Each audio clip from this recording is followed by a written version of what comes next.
The BumbleKast is for entertainment purposes only. The host's comments and opinions, and those of their guests, are wholly their own and do not represent that of any other entity. Content is provided as is, with no guarantees of accuracy or timeliness. Unauthorized redistribution or editing of the BumbleKast in whole or in part is strictly prohibited.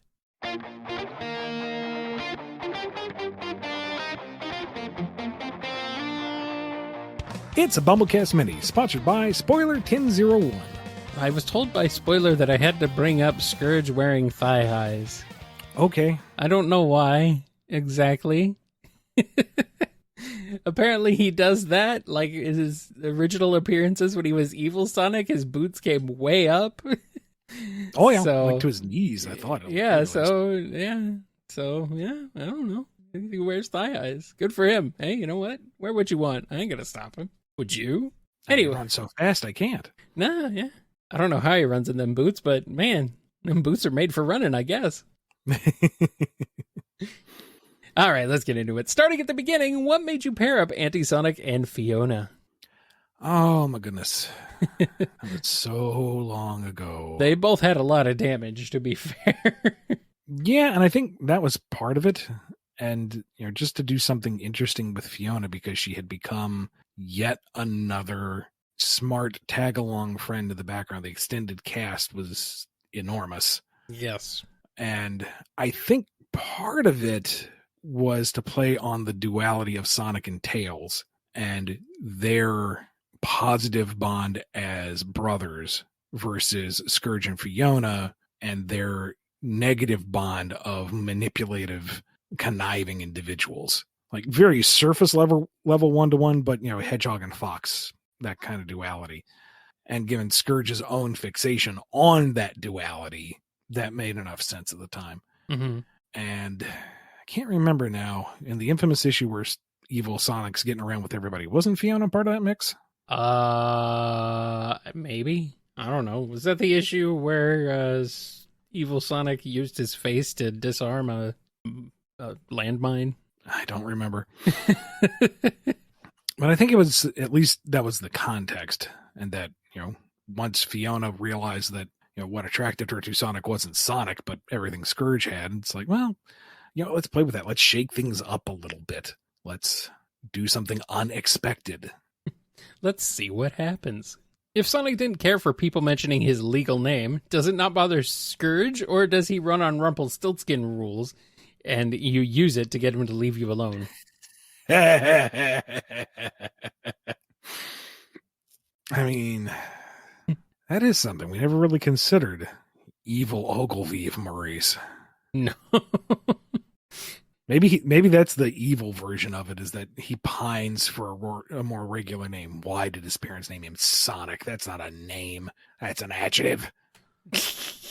Why couldn't he have something noble and dignified like Ogilvy? Okay. But if Sonic thinks it's lame, he can't think it's cool, so he's got to just swallow his pride and say, oh, no, he hates that name too. Totally. Of course he does. Yeah. Really pisses him off when everyone tries to call him Ovaltine. If Scourge and Fiona broke up and Fiona started flirting with others, would Scourge get jealous? Yep. For all the wrong reasons and for all the toxic reasons, and it'd be a bad time. Yeah, pretty much. Scourge is a bad person, so it makes sense. Fiona takes Scourge to a haunted house. How badly does it go? Pretty badly, because she's having fun and he's trying to act too cool to be scared until something actually does scare him, and then he just puts that person through a wall.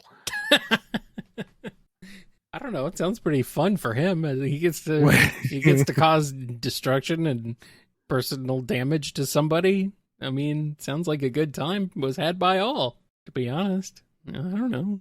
Let's just say that Kentobor finally wins and hooks Scourge up to a dream machine that makes him live through what he would think is paradise, just to get him out of Kentobor's metaphorical hair. Who is waking him up? Oh, Fiona would.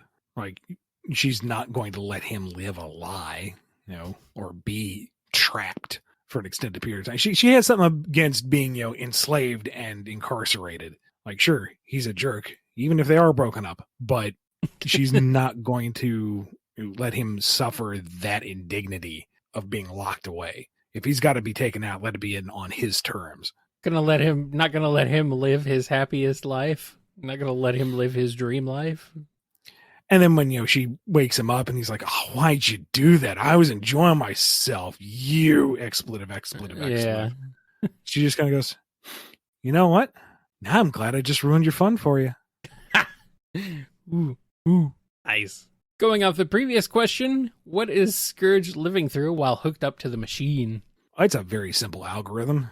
If it reads that he's, starting to get bored of the mayhem, it starts conjuring up people who are just sycophants, worshiping him, cowering in fear to him, bringing him offerings, making him feel like a king. And when it starts reading that he's getting, a little lethargic and disinterested in all the fawning, then Sonic shows up or somebody challenges him and he gets to go buck wild, tearing down entire societies to prove how cool and powerful he is. And once that starts to get boring, algorithm kicks in and here come the worshipers and just on loop. That's all he really wants anyway. Who would Scourge trust to pierce his ears? Fiona, after his attempt didn't work. Now that he's going to talk about it. It's that stupid gun's fault anyway. Gun? Yeah, the earring gun. A little staple gun thing. Okay. Oh. No, he's not stupid enough to put a Glock in his ear. Come on. That's what he was doing. Well, I need to put a hole in my ear, right? I mean, he's not the sharpest crayon in the chandelier, but give him some credit. I don't know. I think he would do that just to make him be cool. Now we're getting into like cringy fanfic territory. I'm so hardcore. He Dude. said as he cocked the gun and put it to his head. No, Dude. no. No, not to his head, just to his ear. That's where your ears are. They're on top of his head. That's still his head. It'll miss all the squishy brain bits. It's fine.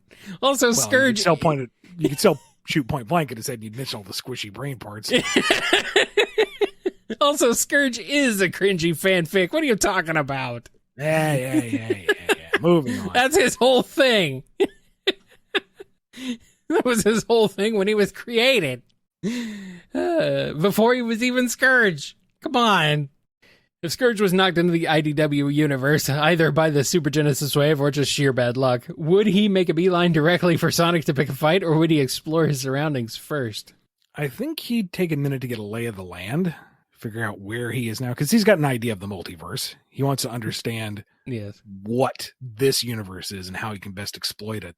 And I know we've touched on this kind of topic before in the past, and I think that once he realizes he's in a universe that is just singular, Shadowverse aside, that there is no evil verse, there is no evil Sonic. He isn't trapped in that dichotomy anymore. He can be whoever he wants to be. It would be crippling to him. Yes. Because he's never had to think of that context. He's always been defined as the evil Sonic. That has always bothered him. It's him lashing out against this cruel metaphysical fate. It isn't there anymore. He's free to reinvent himself however he wants. And he doesn't know how to handle that. And that would be fascinating to follow up on. Yeah.